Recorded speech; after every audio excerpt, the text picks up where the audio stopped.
Can you hear me, Pittsburgh? Right on. I hear the ladies. Kevin Christ and the Living Dead Museum crew always bring you new and exciting events to the historic Monroeville Mall. And we are excited to present now an indie filmmaker roundtable. You'll see action like this: steelmen chopping wood. Oh yeah, baby. This is sure to be one you won't forget. Yes, my karate skills. Double degree black belt. But here's our next filmmaker, Delaney Shea. She is the producer of Little Mouse, currently on Amazon. Let's give a big cheer for Delaney Shea, independent filmmaker. All right. Our next presenter, David F. Silvio. He's a wily veteran of indie filmmaking. And he is the producer and owner of Kiss of Death Productions. All right, and last but least, here he is. Many of you know him, Tim Gross, the founder of GROSSFEST, also the owner of DRUNKIN YINZER Productions. All right, right on. Okay, we're gonna have ourselves a little indie filmmaking roundtable. Ladies and gentlemen, grab your mics. Get in the seated position.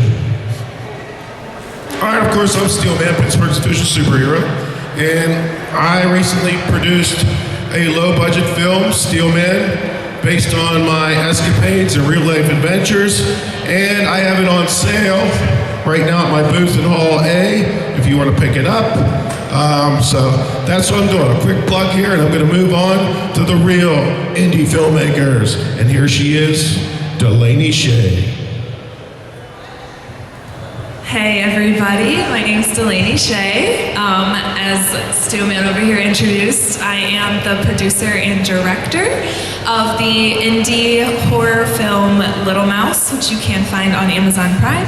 That has officially been my directorial debut, so that's very exciting.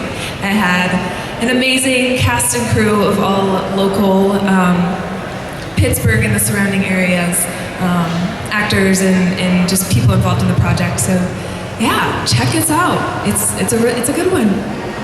Delaney, what's Little Mouse about? Little Mouse is about a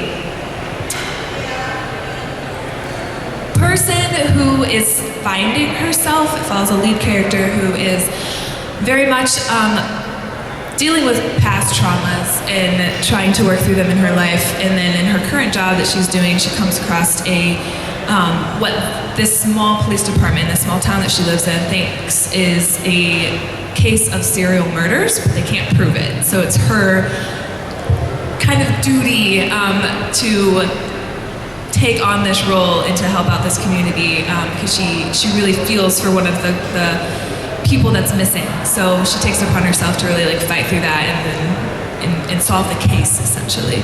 So we're watching her through that journey and helping out this community and then ultimately finding herself. Nice, sounds interesting. I'm definitely gonna get it. Little Mouse, now on Amazon. Okay, here's our next guest, Mr. Silvio. Hi, I'm David Silvio, and I'm the director of a movie called Meat for Satan's Icebox. Classic. It's about cannibals, young people who try to escape a cannibal town and don't exactly succeed. And the movie was picked up by Trauma Entertainment back in 2004, and it's been going pretty strong. Lloyd Kaufman, the director, creator, producer of Trauma Entertainment, is actually in it, and I was able to direct him in a nice scene where he plays a cannibal. And I also directed a movie that's out by Worldwide Media called Fetish Dolls Die Laughing, about That sounds interesting. strange creature called a tickle monster.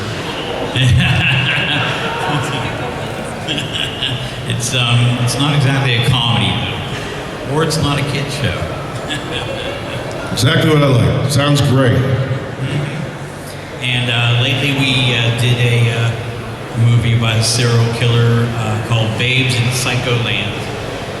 And recently we're filming The Bloodthirsty Honey of Soho, which is about a woman serial killer.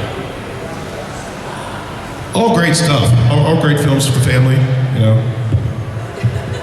Yeah, very family friendly, they sound. They are. I've seen it. David does very, very good work. Tim, what do you like best about his work? Well, first, just in case no one knows, this guy has been a stand-in and actually has been working in Pittsburgh independent filmmaking for decades now. And I feel that gets people like David and even his wife Diana get left behind and not talked about enough, just because they actually helped pave the way for a lot of whether you want to call them backyard filmmakers or people that are actually going to film school trying to get bigger and better. But they were there before a lot of people. They were there when something called Pittsburgh Filmmakers existed. They were there for when there wasn't really a filmmaking community and we would just celebrate striking distance was being filmed here. I was actually a zombie for a day in the movie Day of the Dead. It was kind of fun. I was actually directed by George himself, you know, but actually for 30 seconds, maybe a minute, I sort of directed George. I was a zombie. I didn't really care so much to be in front of the camera, just to do it, but I wanted to see what was going on. That was my intention as a filmmaker. So I managed to get up front, and I was 5 of the zombies that George chose to grab the one actor, and he went down the line and said, "You do this, you do that, you do this," and then he came to me and he said, "I'm not sure what I want to do with you." And I said, because there was a bunch of pallets that to get in front, I sort of walked on them, you know, zombie-like. And I got up front. And so I told him about how I did that. And he said, "Oh, okay, then you come from that angle," you know. And so I was sort of directing him for 30 seconds, you know. And it was fun to talk to him and to be involved in that movie. It was a great day. We had a little bag lunch. We were paid $1. This is for the day. And it was worth it. Well worth it. Yes, it was well worth it. Yes. It was great.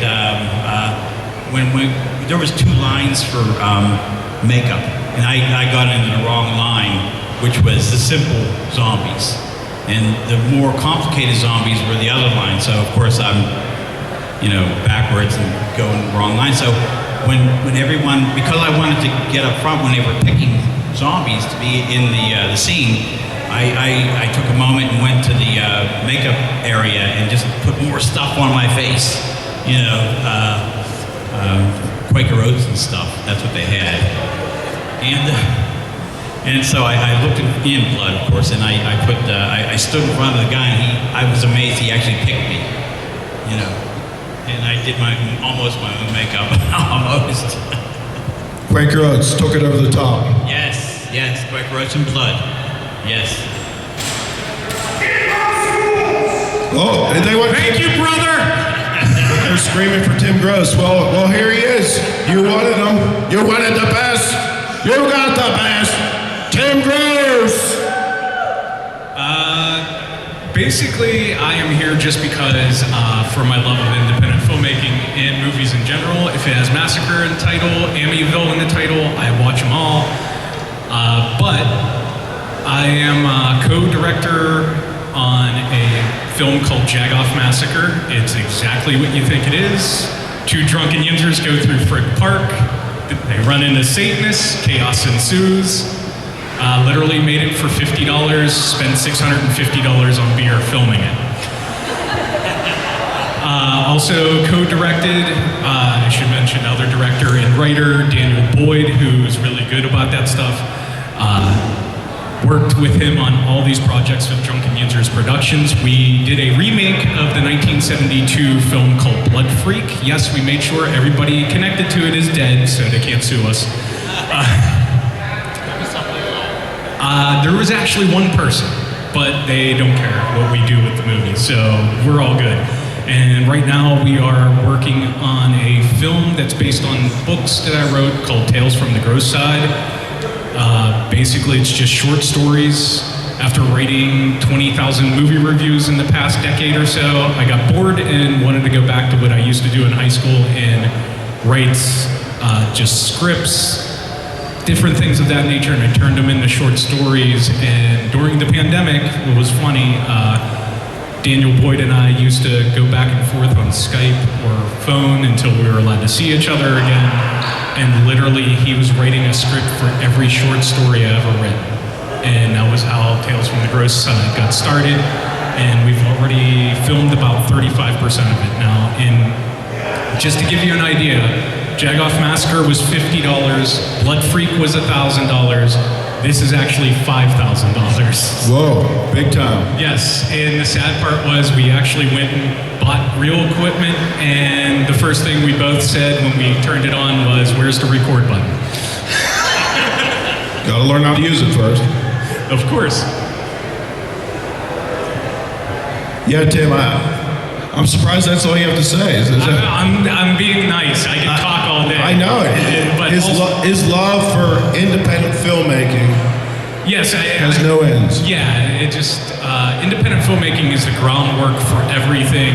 As I always point out to people, don't forget Spielberg used to make Super 8 films. Those types of guys, George Romero, you name the big people, they started somewhere, and it usually was in their backyard. And there's films out there, Sam Raimi is the classic example of Evil Dead Within the Woods. But that's why I always love to point out to people, especially in Pittsburgh, we have people here besides Greg Nicotero and Tom Savini and people like that. We have David Silvio and Diana, who are just independent legends. But also, too, you never can forget the video store people, Todd Sheets, Leif Yonker, John McBride, the Polonia brothers, those types of people during the 80s actually littered the shelves of Blockbuster, West Coast Video, or name your local video store in Indiana kind of thing. Those types of filmmakers did it with no money, Commodore 64s, and literally trying to splice VHS tape together. So, but yeah, I don't want to talk too much because I could do this all day. All right, but you might talk some more here because we're going to open things up to some questions. Any questions out there? Yo, big guy in the front with bad skin.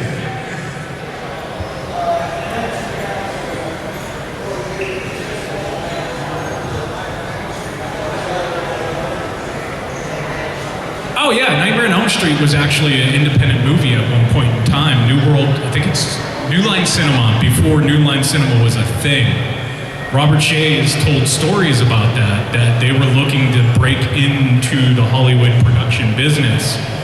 And Wes Craven literally started production, I think the story goes, that he started production on Nightmare on Elm Street and had no financing.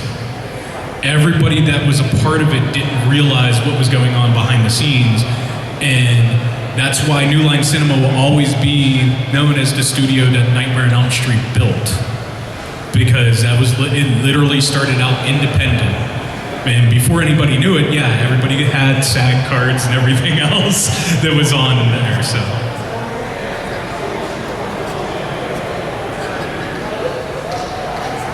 It was, those are the days of when movies could be in theaters for weeks, if not months at a time, and the buildup of it. Halloween was a classic example of that. Halloween didn't sell out right away, but it just kept building. Everything can't be Psycho or Jaws or The Exorcist for older people. That there would be lines around the block. But when stuff like the 80s, that Nightmare on Elm Street, or even odd stuff like Evil Dead 2 or Frankenhooker or Basket Case 2 and 3 would show up at a theater, like these things would make $50 in a weekend, but a theater would sit there and be like, oh, we could put this at midnight. Next thing you know, it'd sell out, and word got out, and this movie had been released for 3 months and still hadn't gone to video or anything like that, as it does these days. And that's why I said Nightmare on Elm Street, it just slowly built. It was in theaters for a very long time in 1984.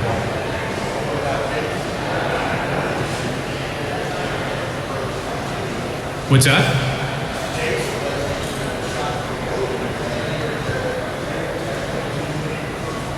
Yeah, well, again, sometimes advertising, sometimes like Friday the 13th, Sean Cunningham was also independent when he was making that, and literally Friday the 13th wasn't even a script, if you remember correctly. In, what was it, 78 or 79, he literally released an ad in Variety magazine, which all the producers and financiers, everybody reads that magazine at that time, and literally just came up with an ad for Friday the 13th. There was no script, there was no nothing existed at that time. But it was the same thing with 7 years before that, Cunningham and Craven did with Last House on the Left. And that was completely independent, which is one of the greatest, grimiest, sleaziest movies ever made. And to this day, I talk about that. I love that movie. He loves that stuff. It just... He lives for it. It just, that movie makes me want to take a shower and not watch it for 5 years. That's what people said about Meat for Satan's Icebox. Yeah, but that's the brilliance about Meat for Satan's Icebox.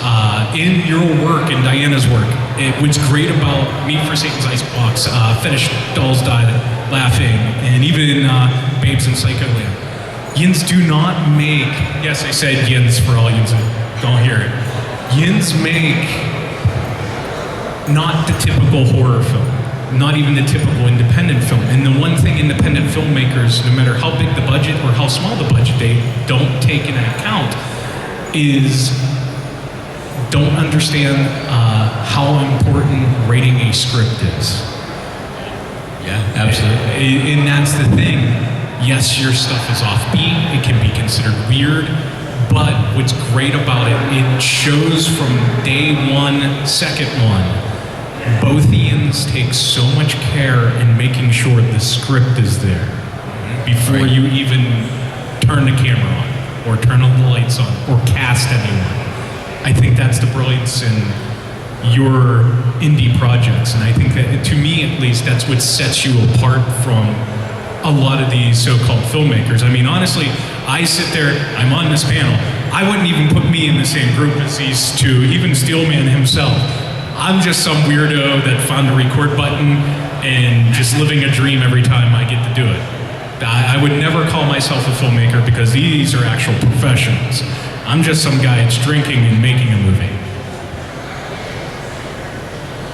That was nice. Thank you. All right, so no more questions, guys? Oh, whoa. Yes.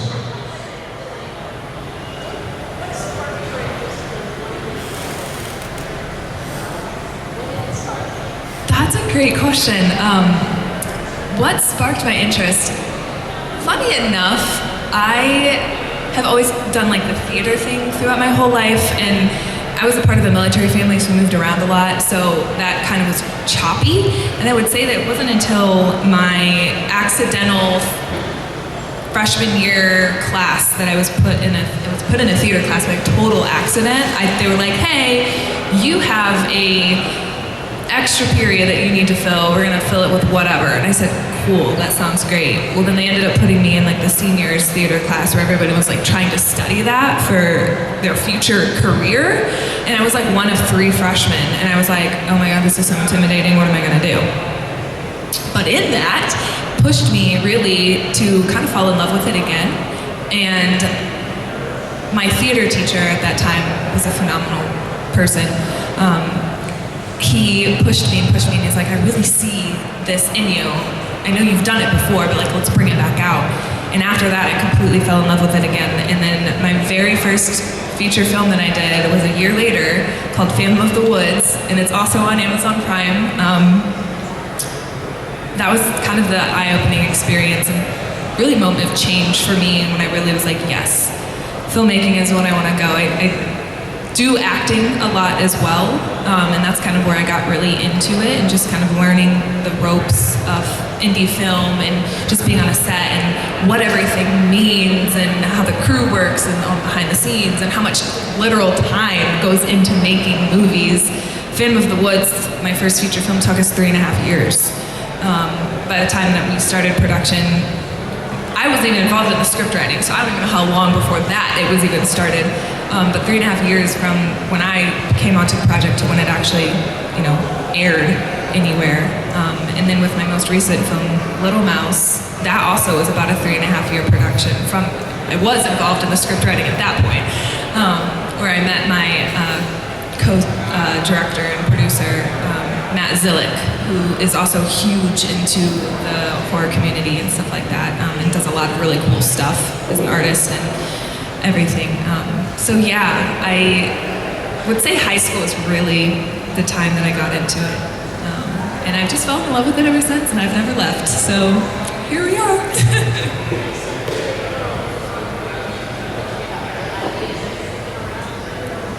So I would not call myself a writer at all. I could say, hey, I have this fun idea, take it and run with it. I'm more of the person that's like, people bring me things and they're like, what do you think about this? And I'm like, I like that. Write it and then get it back to me and we can kind of fill in the gaps. That's more of my strong suit. So currently I'm involved with a couple of local film producers and companies here in Pittsburgh. One being Red Slate Films, but they don't really do a lot in the horror genre. They do more of the other side of filming. And then 3BT Films, which is a company that me and probably 4 or 5 other people started last year. So we're still in the infancy stages of that. And we're doing a lot of projects with those ones. We're actually currently trying to work with PJ Gaynard and do their first big production called Unbroken, which follows a young man who has been very wronged in his life and is seeking revenge on all the people that have wronged him. So we're currently in pre-production for that one, so that's going to be pretty big. And then there's a couple of some other small stuff that I'm working on. There's a really cool special effects makeup artist whom I'm really excited to work with. I was actually on set with her yesterday, which is why my hands are all bruised and bloody there. And so. Gelate. Are you breaking boards? No, people. Yes. Awesome. Yeah. So that's also really cool. We're doing a couple of short projects with that, so we can get her special effects, just makeup artistry out there. And she's amazing. She's on Instagram. If anybody wants to follow her, Cloud Jumper Effects, check her out. She does a lot of monster stuff, big prop work, things like that. So you'll see me. She's currently working on casting or molding my head to be an alien creature. So I'm excited about that. Yeah. But you got a question there? She is on me.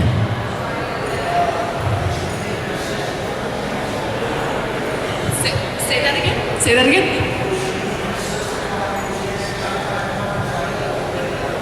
I mean, if we ever need it, I'll reach out to you and see what we can make happen. Big mistake. Big mistake. All right, we had another question.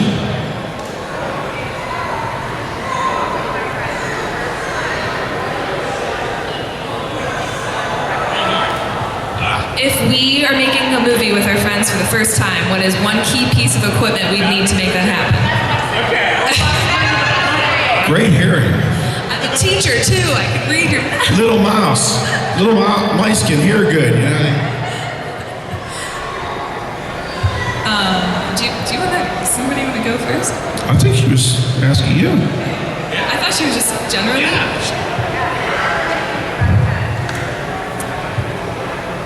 Let me think about that for a second. Okay. 1 second. Let me. One question at a time, please.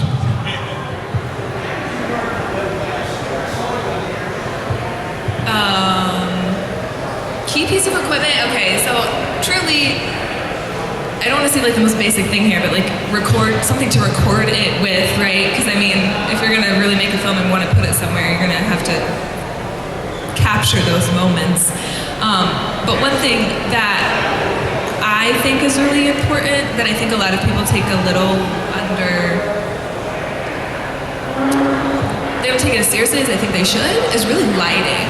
I think that's like huge. Like, and it really make or break like what comes across on film.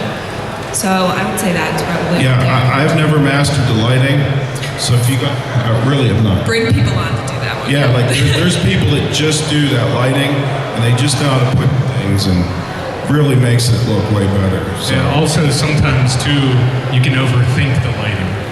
I definitely don't. I was going to say a classic example of lighting, it's simple as can be, is Fred Vogel's Redson Tower. There is a scene in there, it's done with flashlights hanging from a ceiling.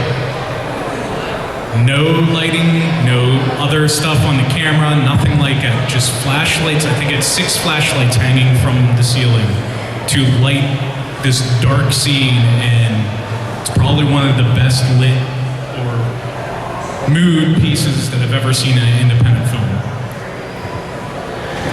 I always try to take my time on lighting. Even yesterday when I was shooting a scene, I had to keep adjusting lights all the time to get the proper mood or look or shadowing on the actress. It's very very difficult because sometimes you have to diffuse the light more than, especially with digital cameras, more than have light just shining right on the actor. It's difficult. Yep, I would say that. And maybe the other thing too would be sound equipment.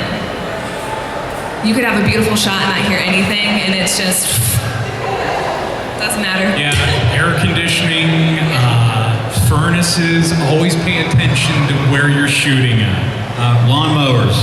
Yes, lawnmowers, passing cars. Yeah, I got a garden tractor in mine. In the back. For some reason, you got a garden tractor, and we're in a sushi restaurant. But, you know. Yeah, you could have the greatest shot of all time, and next thing you know, there's an airplane in the background. It just happens to be the one time it comes across and ruins possibly the best thing you've ever shot. I like the accidents though. Sometimes, you know, you get a good train in the background. Oh yeah, I tried putting that back there. Oh yeah, I shot a short film called Undead Holocaust before I did Jagoff Massacre. It was how Jagoff Massacre came to be. And there was an ice machine in the basement of the Hollywood Theater. And I got to shoot in the basement of the Hollywood Theater because I liked what it looked like, the hallway, everything else. But there was an ice machine. We eventually unplugged it because we were nicknaming it. I can't even say the name right now. Because every time I would say action, the ice machine would start making noise. As soon as it'd say cut, we'll do this again, it would shut up. But literally, we sat there for 10 minutes, nothing. As soon as I said action, it would go again. Finally, I just ran over, unplugged it. That was the end of the ice machine. Psychic ice machine. Yeah, you just Next have an extra movie. actor on there. Just new. Oh yeah, look at all these guys. All right. We're talking independent filmmaking here. Oh yeah. Which, by the way, as an independent filmmaker, whether you're shooting for $50 or a couple $100,000, always make sure you have release forms. Oh my god, yes, that's so important. Whether it's, actor or especially release forms for locations. That was how I got into the Hollywood Theater. And at the time, they had a band of 7 managers or something. I was in there for 4 hours, and they came down, and they're like, "Oh, what are Ian's doing down here? Blah, blah, blah, blah, blah." And I just handed them the release form. I was like, "Yeah, why don't Ian sign this? See you later." And literally, sometimes you got to do that kind of stuff just to protect your butt. And that's what I always say. As much as I seem like I don't know, there is little stuff like that I make sure just to cover the chaos that I'm going to create to begin with. Release forms. Good lighting, good sound, some of the basics. Yeah. Oh yeah, that'll get you started. Also too, just everybody thinks you will hear Tarantino and some of the other big time directors. You don't have to go to film school to make a movie. It helps. It helps. Makeup schools help. A lot of that does help. But I believe in, if you have a passion, you know what you're seeing, what you want. Also goes into casting.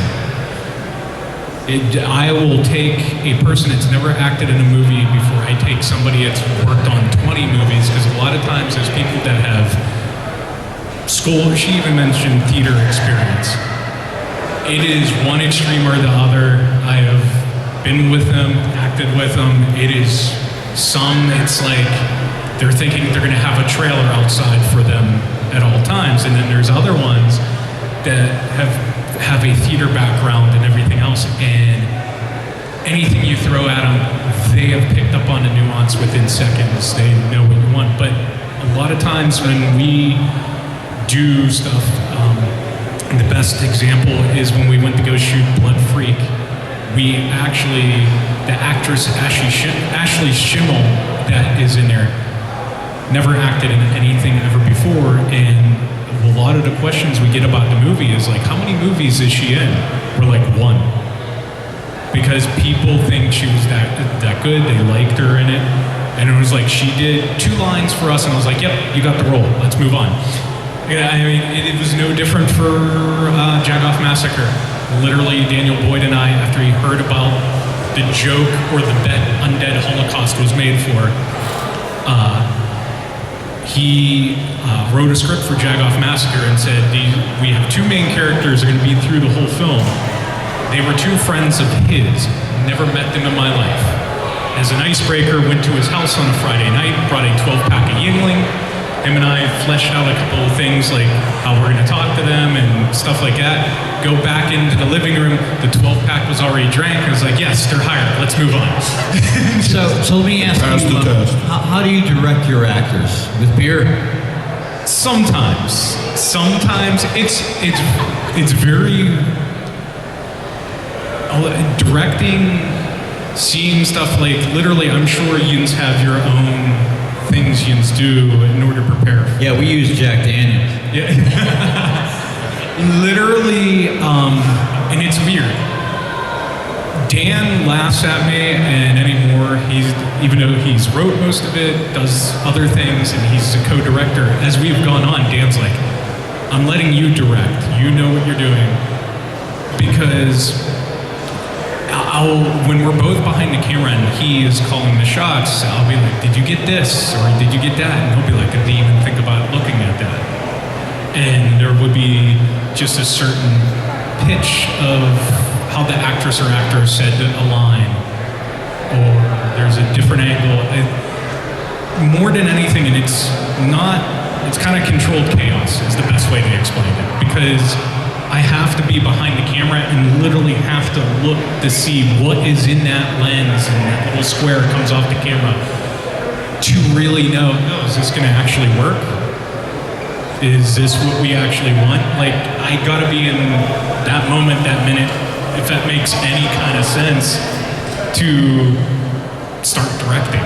I mean, these guys are, again, these young people are professionals. Me, I literally don't know what I'm doing until I'm behind the camera and I'm like, yep, let's do that.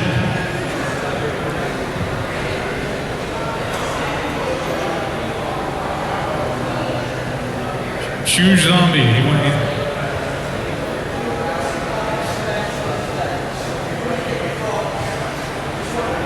Fog machines are great. The sound they make sucks horribly.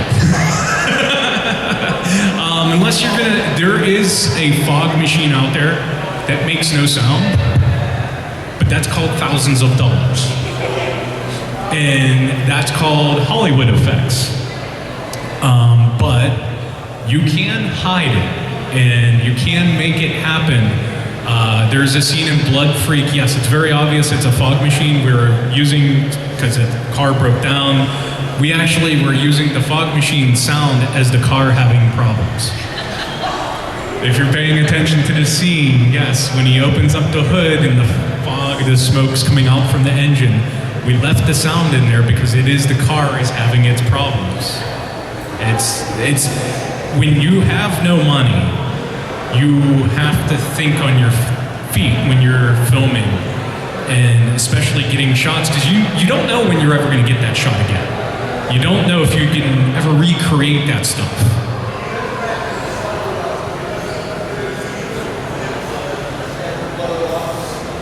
Oh, there's all kinds of problems with it.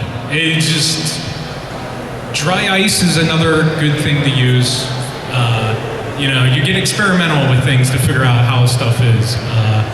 Cigarette smoke, you'd be surprised what that does for a scene. What I like to do is you fog up the scene, and then you wait for it to dissipate a little bit, and then you shoot. Also, don't use a fire extinguisher. No, of course not. Fire extinguisher, now I'm curious. This is what happens when you have way too many people that drank too much. Sounds like a great idea on paper. Now I understand. I mean, we're the same people for a scene in Jagoff Massacre. We're like McGee Field, it's in Greenfield. We're like, oh, they always got the lights up. We'll shoot a couple scenes, and it literally looks like a scene from Animal House where we show up in front of the baseball field that we just spent the past half hour driving around because the lights weren't on. And we get out of the car and literally beer cans come falling out of the beer. We're not 20, so we're just dumb. And it literally looked like it was a scene from Animal House. And we get out and realize there's no lights. We basically just ruin a whole night of shooting. And Dan looks at the field, it's dark, he goes, that's okay, we could do it in post, which is an inside joke. Anytime an independent filmmaker says that, they A, don't have a clue what they're doing, and B, there is some independent filmmakers that I will not name that use this term to feel more important. To feel like they know more than you, whether you're the actor or the grip or whoever. So it's become a running theme anytime we're shooting and we have to do something later on. We'll mark it down. We actually have notes on it. We literally have a DVD case full of yellow Post-it notes. But we'll say, oh, we'll fix it in post. And Dan and I will sit there and laugh like hyenas, and everyone will just stare at us because we know who we're talking about.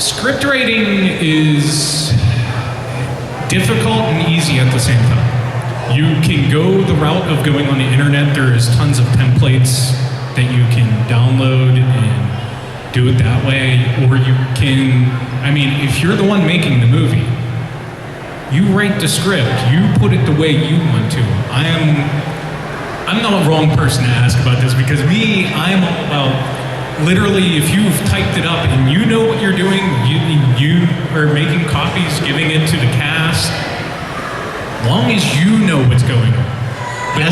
As for me, after 40 years of writing scripts, I realized that the standard scripts for Hollywood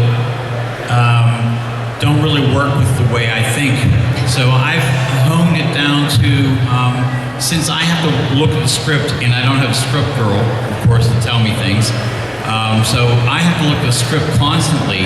So I make it so that each shot is numbered, and the very first line is exactly what the shot's about, and then I go into dialogue and description and drama stuff.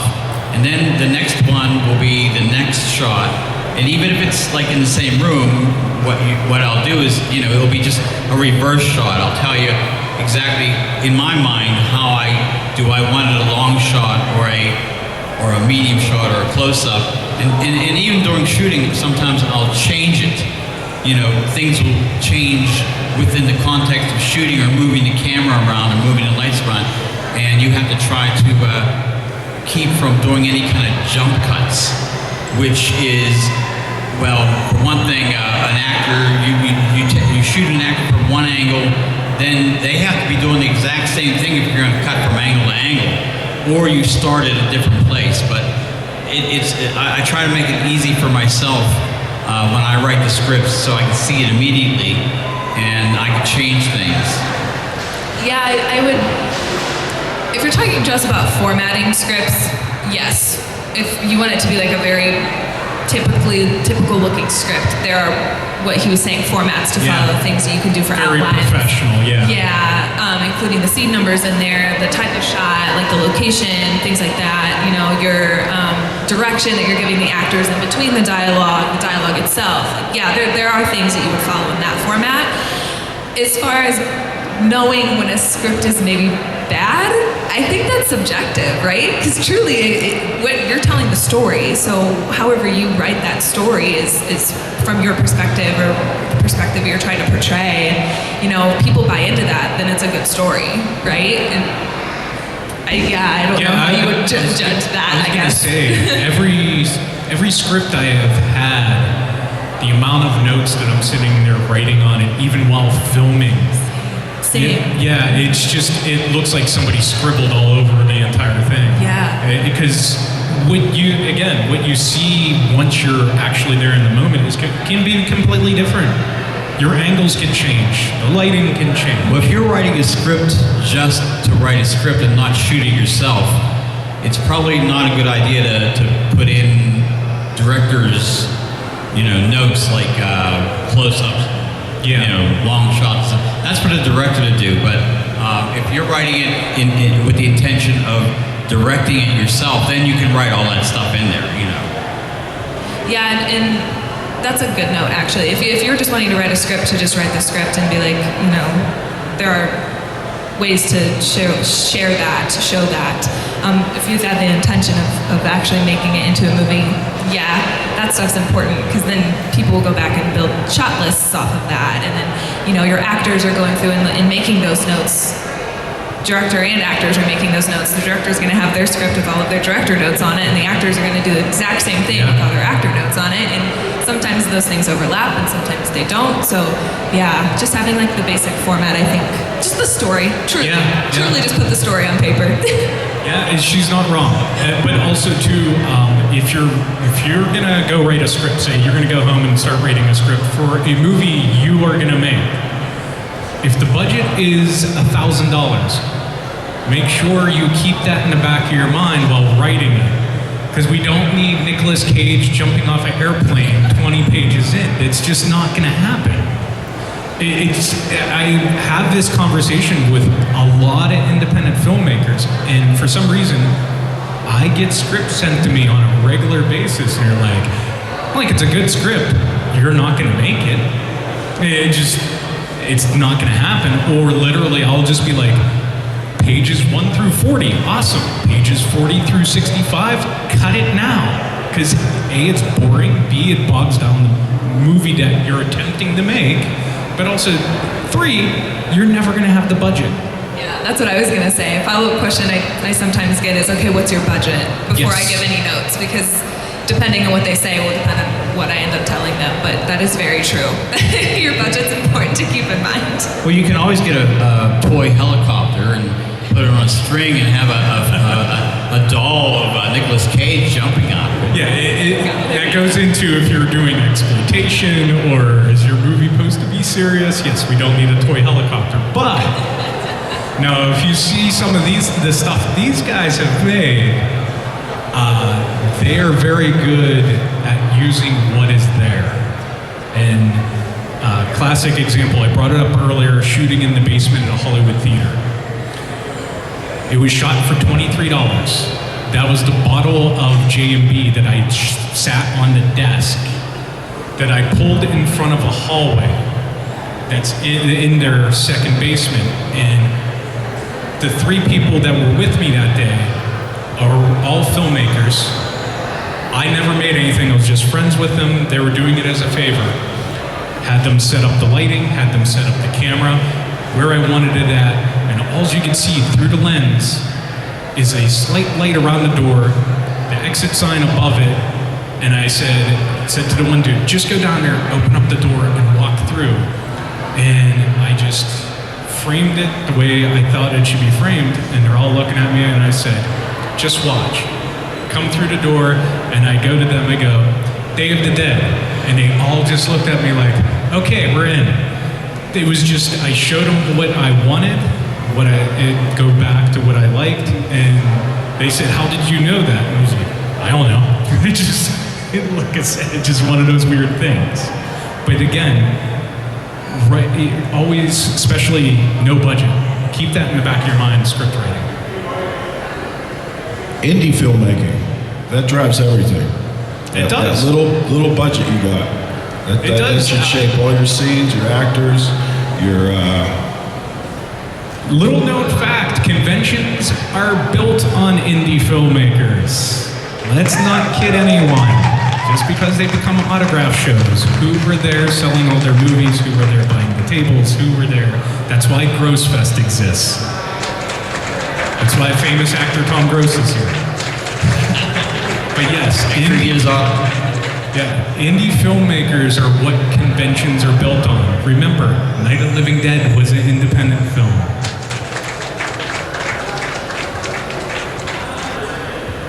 All right, any other questions? All right, thank you everybody for attending Living Dead Weekend 2022. Thank you. Thank you. Thank you.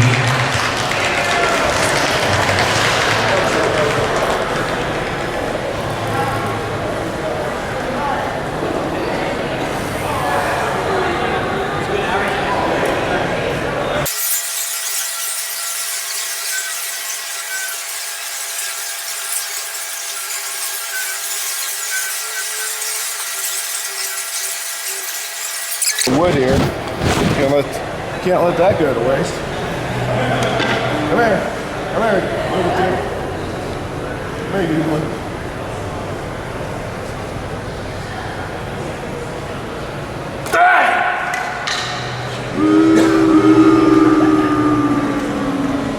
Come on, little kids play this. Get out, they chop. Oh, you want the chop? I can do it this way, but you're going against the grain. Okay. You think you can break it that way? Okay.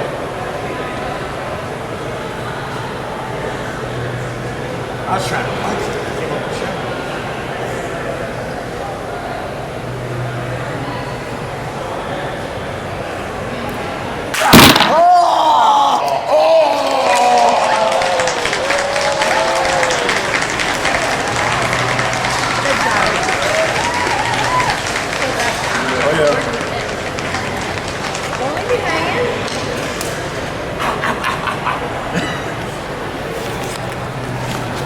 All right, here we go, folks.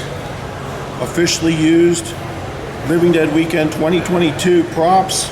Wood broken at the con, on sale at the Steelman booth, Hall B, for $19.99 for the large pieces, $9.99 for the small ones, and we'll have them autographed by myself and the Shoe Zombie.